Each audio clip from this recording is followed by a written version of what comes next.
A horse goes down during the 5th regular performance of the 2009 Cheyenne Frontier Days Rodeo in Cheyenne, Wyoming. It doesn't take a veterinarian to see an injury to the left rear leg and/or hip of the horse named Cajun Katy. Nevertheless, rodeo thugs do everything possible to force the horse to her feet, even at the risk of very possibly causing further injury. It is a sad and heart-wrenching sight. Perhaps Cajun Katy is already doomed, but if not, the cruel and grossly irresponsible actions of the rodeo people may well exacerbate her injury and lead to her death. Why would anyone act so irrationally? They would never do that to a human participant, and yet they say they treat their so-called animal athletes just as well. Another rodeo lie exposed.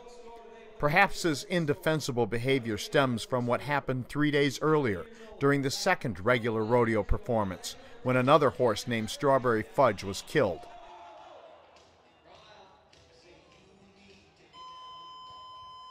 Perhaps it was because of all the other horses who had fallen and crashed in their desperate effort to escape torment.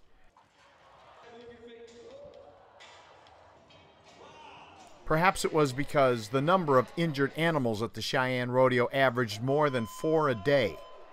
Fortunately for rodeo animal abusers, most of the injured were calves and steers, who are slipped out of the arena so much more quickly than a horse. It finally becomes obvious, even to these slow-wits, that Cajun Katy is going nowhere under her own power. So they reluctantly bring out the same trailer that had carried out the doomed Strawberry Fudge just 3 days earlier. The next day, the Wyoming Tribune-Eagle newspaper included a brief mention about Cajun Katy, though not by name. She was simply referred to as a bucking horse. Rodeo people claim she had, quote, pinched a nerve, unquote. A pinched nerve. Let's look back at the replay. Does this look like a pinched nerve to you? The rodeo people claim she was expected to recover. That's the last we ever heard about Cajun Katy. She was not spoken of again. It's important to mention that when a rodeo victim really recovers, they are always paraded out in front of the crowd. Cajun Katy wasn't paraded anywhere.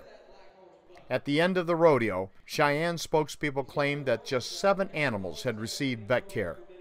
That may be true, but it is also true that dozens of animals were injured, so what happened to them? Cheyenne rodeo officials will not say. What happened to Cajun Katy? Again, rodeo officials will not say. That's how it works in the world of rodeo. Please do not go to rodeos, and please do not spend money with cruel and unethical corporate rodeo sponsors such as Coca-Cola, Dodge, Southwest Airlines, and Marriott Hotels. More cruel corporate rodeo sponsors may be found at corporatethugs.com. This is Steve Hindy for Showing Animals Respect and Kindness.